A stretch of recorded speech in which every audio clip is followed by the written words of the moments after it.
Imagery.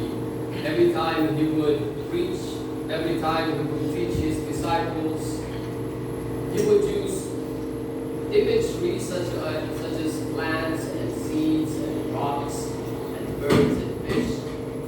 In this case, Jesus used a grain of wheat that falls to the ground, and he says, unless a grain of wheat falls to the ground and dies, it remains just a grain of wheat.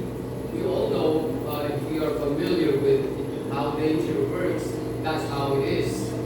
That in order for the seed to germinate, it has to be planted on the ground, under the soil.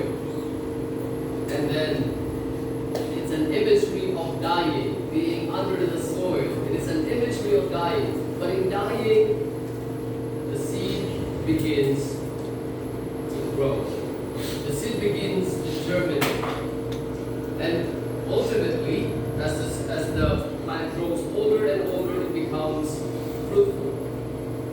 Now, this imagery that Jesus used of falling to the ground and dies means that he is also applying it in the context of the human nature. But for all of us, we have no option. In the end, we all are going to die. This is a matter of time. And that is the tragedy of life.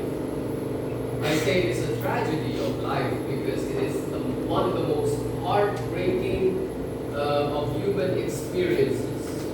It breaks the heart of those who are left behind, children, family, the wife, it could be the parents, it could be the friends. It's heartbreaking. That also is an act of dying. That every time we grieve, every time we cry, we are dying bit by bit. As if a piece of ourselves is being taken away. That's how grieving or loneliness that arises from losing someone.